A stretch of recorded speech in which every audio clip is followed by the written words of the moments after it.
This is important but might be confusing, so stick with me for a moment. So Trump won the presidency because the House of Representatives certified the vote of the Electoral College mostly in line with popular support in the states he carried. Yet according to investigative journalist Greg Palast, Trump's victory hinged on voter suppression, a practice that is not only unconstitutional, but a direct assault on democracy. This raises critical questions. Did the certification of Trump's presidency erase the stain of voter suppression? Or, even more troubling, is voter suppression effectively legal because the states themselves implemented it, despite its unconstitutional nature? Let's explore who Greg Palast is, what he's claiming, and whether Trump's presidency is constitutionally valid. Could Kamala Harris and her campaign sue? Was this in essence a coup? Greg Palast has spent years investigating the mechanics of voter suppression, and his conclusions are startling. According to his findings, tactics such as voter purges, disenfranchisement of marginalized communities, and strategic polling place closures played pivotal roles in altering the electoral landscape of 2024. Palast argues that without these measures, Vice President Kamala Harris would have comfortably secured 286 electoral votes. While some might dismiss these claims as partisan exaggeration, Palast's detailed evidence suggests otherwise, making this a matter of national urgency. While Palast is a respected journalist with a track record of exposing electoral malfeasance, independent verification of his specific claims is essential to assess their credibility.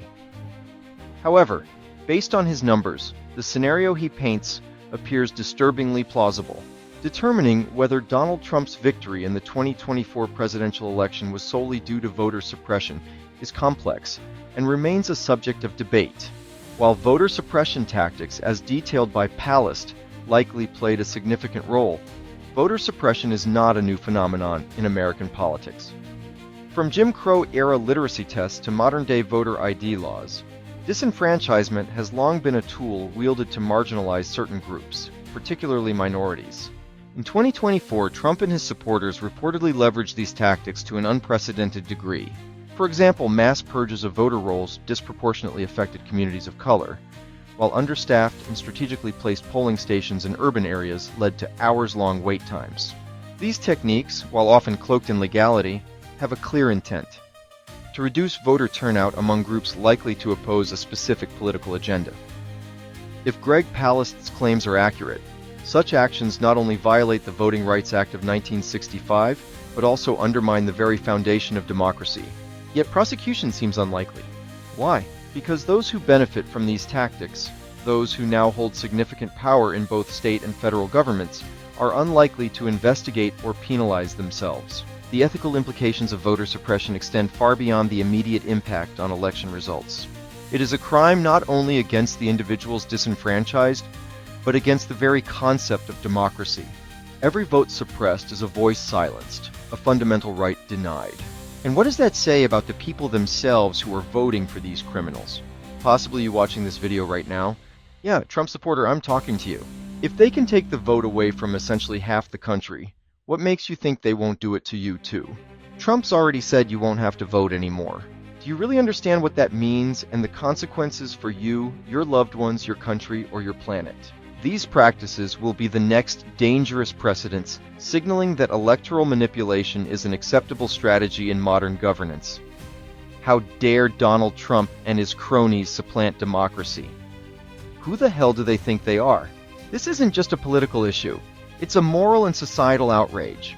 Drawing a parallel to the end of the Roman Republic, we're reminded of how oligarchs like Crassus, the richest man in Rome, wanted to end bread subsidies for the poor.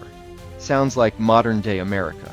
Well, Crassus and his cronies helped Julius Caesar's earlier ascent through the First Triumvirate, which was his stepping stone to becoming Rome's new tyrant, and the death knell of the nearly 500-year-old Roman Republic. And for comparison, America's less than 250 years old. Will it last as long as the Roman Republic? And for those of you who may need a primer, my next video will be on what tyranny is and why it's bad for a democracy, giving Roman examples, including Caesar. Loving history is great, and many of my videos are on ancient Rome, but I'm troubled by the hero worship of Caesar in modern Western civilization. I'll be talking about that as the theme of that video. As Cicero warned in his final orations, unchecked power and disregard for the rule of law pave the way for tyranny. Similarly, today's voter suppression tactics threaten to erode the democratic principles upon which the United States was founded. To delve deeper into these historical parallels, be sure to watch our video, Cicero Speaks, We Don't Need Another Caesar. Thank you for engaging with this critical discussion. Our channel, Renaissance Spirit, is committed to the pursuit of a just, equitable, and humanitarian world. Through history, politics, and culture, we aim to uncover truths that empower and inspire. The Renaissance was not merely a historical period, but a philosophy of growth, learning, and humanism. By embracing this spirit, we can better understand our shared history and work toward a brighter future. Please subscribe, turn on notifications, and share. Explore our other videos and let us know in the comments what resonates with you. Please check out Greg's website as well as his interview with Tom Hartman. Links in description. Before you go, watch our take on 2025 in our news and political analysis, where we look at likely trends this year, as well as some predictions in our video, The United States of Trump Next. And if you want a deeper dive on what our channel is all about, take our quiz, Live the Renaissance Spirit. And remember, history isn't dead, only our understanding of it is.